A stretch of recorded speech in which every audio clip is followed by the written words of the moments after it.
We're gonna need a fluffer. We're on in 2 seconds. We need a fluffer. Go in the back room and fucking get me a fluffer.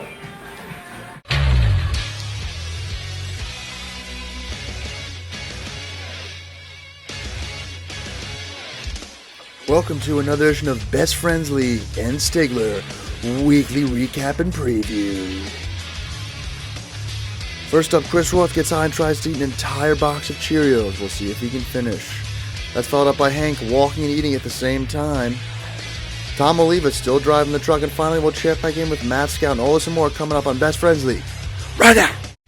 Hello and welcome to another edition of highlights and recap of the Best Friend League and Stigler. Before we get started, I want to give two very special happy birthday shout-outs to my main man Scoot and also to Ken. Scoot, I hear those royalties are paying off tremendously from KAS Cars by Kids. Congrats, keep up with that.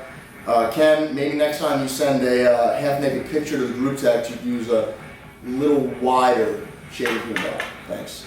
Also, special congratulations to Mike DeMeo, who just got engaged and bought his girlfriend a sneaky, entirely way too big diamond ring. I did see that. That was impressive. It was impressive. What? Now on to the highlights.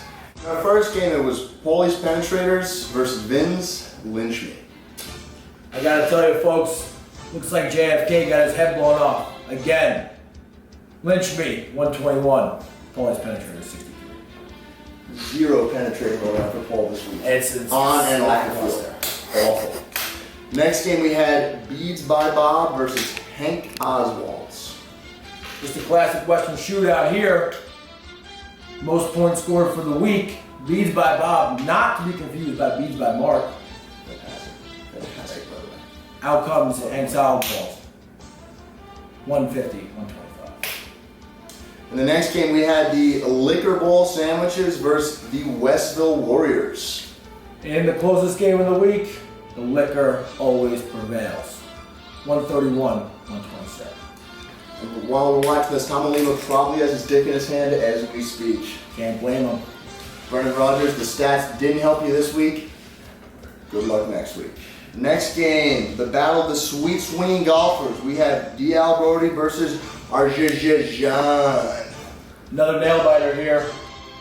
But Del Brody prevails over Arja ain't gonna win another game. 91-86. I tell you, D. Alberti needs the money for this new neck surgery. I can tell you what. That's scary. Next game, we had the Bauer Chill the Fuck Out Boys versus Race of Spades. In the most racist game of the week here, folks, Bauer's Chill Boys, 126. 109, Race of Spades. Hey, Mini Jim Furyk, chill the fuck out for us one time. Christ. The next game we had Inverted Speed versus Dan.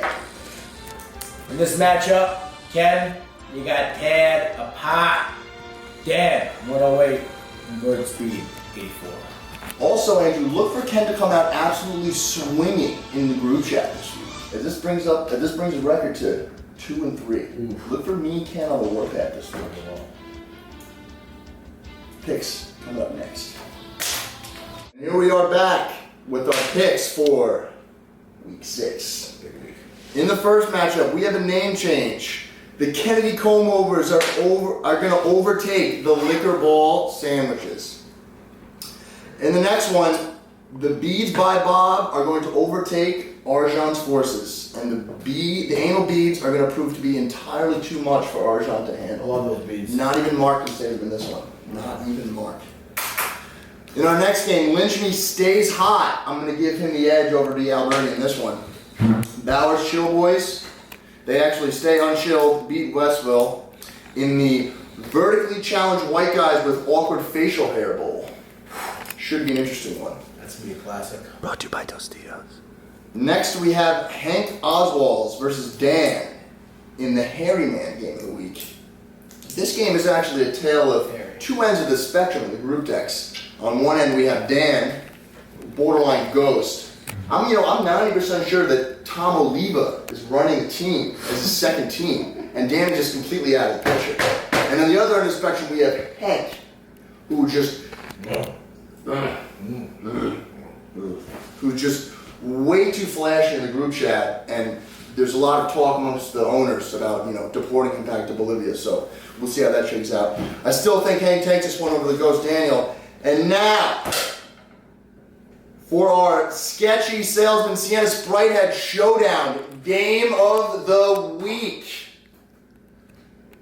It is Inverted Speed versus Race of Spades. And Andrew, this game was just, too close to call. So we had to send to our field reporter, Matt, to see what the people thought. Up to you, Matt. Thanks, Paul. Thanks, Andy. This week's matchup is a real tough one between Inverted Speed and Race of Spades. So tough that I can't make a decision on my own. We're going to take this one to the streets. Excuse me, miss. Miss. Hi, what's your name? Jenna. Jenna, I'm Matt. Nice to meet you. Hi. Quick question for you. Inverted Speed or Race of Spades, who's uglier? That's okay. One win for Race of Spades. Excuse me, miss. Hi, what's your name? Ryan. Ryan, nice to meet you. I have a quick question for you. We got a big matchup this week. Inverted Speed versus Race of Spades. Which one of these two gentlemen would you be less likely to make out with? Definitely Inverted Speed. Another win for Race of Spades.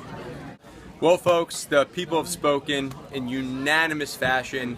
My pick, the public's pick, Race of Spades. Put it in the books. Woo! Wow, Matt, that was some spot-on recording. I myself can't even decide who's going to win. Andrew, who do you think is going to win?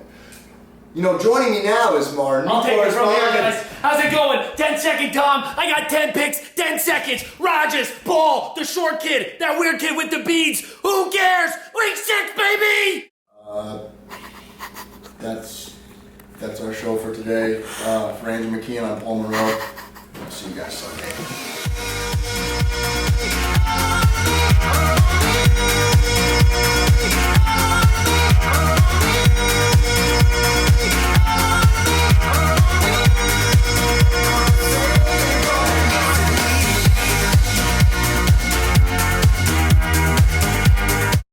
And we're back with the highlights.